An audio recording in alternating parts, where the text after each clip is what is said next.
And hello everybody, welcome back to the channel guys, I hope you're all well. Before we do get into today's video, as always, please do smash that like button and subscribe to the channel for daily Liverpool content. Guys, the international break is here, and yes, the players haven't even taken part for their nations just yet. However, there is still a lot of news within the Liverpool space that we're going to be going through with you today. That of course includes the headline, that of course being a shock Liverpool twist revealed. But as I said, surely can't happen. We'll be going through that in today's video, whilst also going through a few other bits and pieces within the Liverpool space. But let's start with Ryan Gravenberch. Now, Ryan Gravenberch's situation has been well documented over the last sort of few months since joining the football club. He's kind of impressed since he's came in, of course. However, has had a current Dutch national team exile for choosing not to represent the under-21s following his move on deadline day to Liverpool. Basically, now the Dutch coach has insisted that Gravenberch's omission is no longer a punishment, and he has a chance to take up a senior role. Basically, as I said, they did take an offence to his actions, with both youth coach Michael Reiser and Ronald Koeman criticising his decision and leaving him out of the October and November squads. However, has insisted now his exile is over and reminded the 21-year-old that if you're called, you must come to represent your country. This is what he had to say. I thought it was important to hold on to this group as much as possible because you are together for these short periods.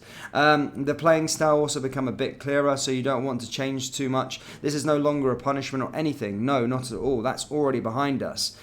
Basically, he said the next chance for Gravenberch to be involved is the March internationals. And basically, Reiser, the under-21s manager, stated that he should get a call up to the actual first team. He said during the next international match in March, you will of course look further. Then you don't know how much, whether he's still eligible for the Dutch juniors or the Dutch national team, because he plays very good games at Liverpool. That's just a very good thing. But again, we now have 3 periods in quick succession, and this group has done well. That's really the reason not to take Ryan along right now. As KMVB, we are in contact with him. That's what also explained to him. Nigel de Jong did that. He responded well into that area.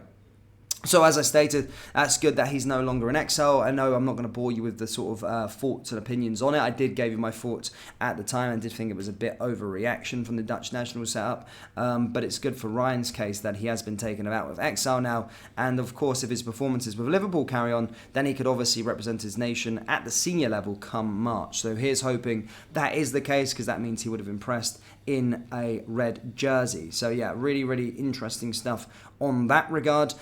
But yeah, Ryan is now out of Dutch exile, however isn't currently representing his country, but he's getting a bit of time off.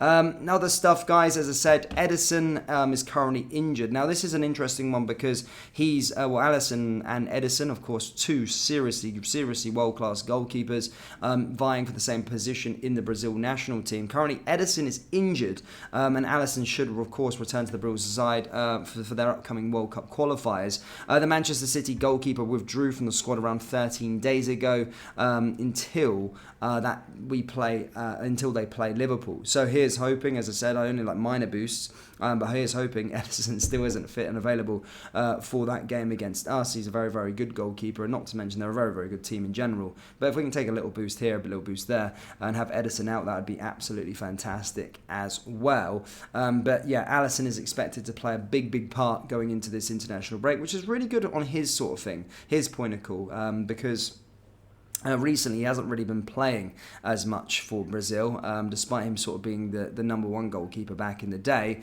Edison's kind of took that sort of position, but it's good to see him represent his country as well. Now, prior to the international, just before, as we are in the international break as well, basically a rival player has been wowed by Liverpool's new midfield and stated it's completely different to play against. Speaking to the sort of BBC radio, Andros Townsend, who made his first start of the season for Luton in the 1-1 draw against Liverpool, spoke of the constant bombardment the Reds now offer compared to the side's previous irritation. He said on BBC Radio 5 Live, it's completely different. I think 2 years ago they sort of had the 2 number 6s, Henderson and Fabinho, who were the workhorses in the side. They didn't really get forward as much. They were prepared to sit back and wait for the counter-attack, then cut out any counter-attacks that happen and feed the ball to the attacking players. Whereas now when the ball's at the feet of Gomez, Van Dijk or Konate, you've got 3 midfielders who all have the quality to get on the ball, get turned and play forward. McAllister, the new number 6, and he's got immense quality. It's so tough tough. You can really allow anyone to have the ball. You're constantly scanning. You've got Jota, who likes to come inside. He likes to drop deep. Salah, who roams. And you've got Nunez running in behind. It's literally bombardment. You haven't got a moment to rest. You always have to be switched on. You always have to be thinking about who's where, who's rolled out into what position, and who is your man. It's a constant test. You have to be switched on for 90 minutes against Liverpool these days. High praise from Andros, of course, despite us not winning that game. But yeah, good to see that other players are taking note, and other players that are actually playing against our midfield are finding it difficult to play against our new signings. That just shows how well we have done this transfer window. So fantastic to see on that regard. Now going into the sort of main headline of today's story, and that is coming from sort of 442 and coming from a lot of different sources, and they're stating that Liverpool vice-captain Trent Alexander-Arnold is apparently become a Real Madrid target to become their next superstar. As I said, yes, Alexander-Arnold is a target for Real Madrid, who see the right back as their next big English star. Of course, Jude Bellingham's currently gone out there as well and has been absolutely a revelation since going out there, and now apparently Real Madrid president Florentino Perez may look to sign another English talent, with Liverpool star fullback linked with a move to the Spanish capital. But of course, look, this is not going to be an easy one to tempt away. A Scouse lad, obviously in the setup, plays for us week in and week out, a Liverpool fan as well. Not to say that there is anything in terms of the actual on the table. There's no sort of imminent move or going to be happening, or them going to make an offer for the player. But it's certainly interesting to see a lot of these sort of articles pick this story up and say that Trent Alexander-Arnold has emerged as a target. I remember there were a couple of weeks back, or in the summer transfer window, there was a report stating that Barca and Real Madrid were both sort of interested in keeping a watchful eye on the player. So it'll be interesting to see what actually happens on that regard. I can never see Trent Alexander-Arnold leave Liverpool. I think when Van Dijk's done, I think he'll be the captain of the football club. And yeah, I think a one-club man personally. However, obviously you don't know in the world of football.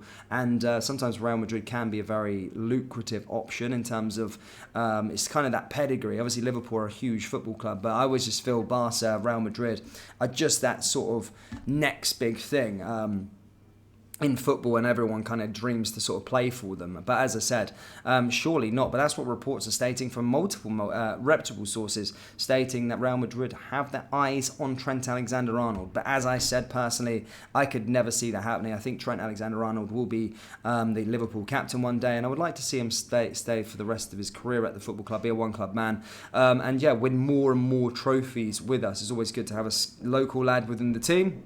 And as I said, I can't see that ever happening. But that is the reports this morning that I had to share with you.